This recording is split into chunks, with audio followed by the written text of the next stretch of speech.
যুক্তরাজ্যে এখন তাপমাত্রা বাড়ছে। অনেকে রোদে সানবাথ নিতে যায় কিংবা রোদের মধ্যে চলাফেরা করে, তবে এতে স্কিন ক্যান্সারের ঝুঁকি থাকে।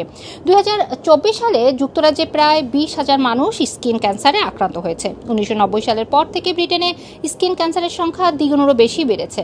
সরকার সতর্ক করে জানিয়েছে, তাপমাত্রা বৃদ্ধির সাথে সাথে আসছে উইকেন্ডে NHS আরও বেশি চাপের মধ্যে থাকবে।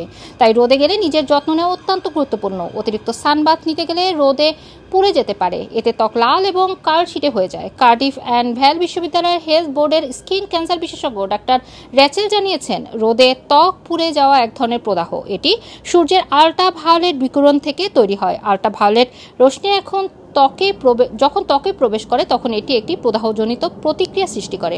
এই প্রদাহের ফলে হিস্টামিন এবং প্রোস্টাগ্ল্যান্ডিন শরীর থেকে বেরিয়ে যায়।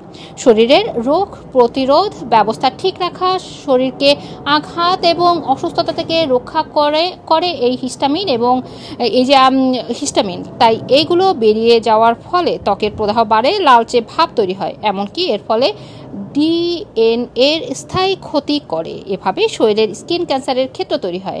তাই অনেকেই স্কিন ক্যান্সারে আক্রান্ত হয়। ক্যান্সার রিসার্চ UK অনুসারে 1990-এর দশকের গোড়ার দিক থেকে ব্রিটেনে স্কিন ক্যান্সারের সংখ্যা দ্বিগুণেরও বেশি বেড়েছে। সংস্থাটি জানিয়েছে, এখনকার মানুষ স্কিন ক্যান্সার নিয়ে অনেক সচেতন, ফলে তারা সানবাথ গেলেও অনেক সচেতনতা অবলম্বন করে।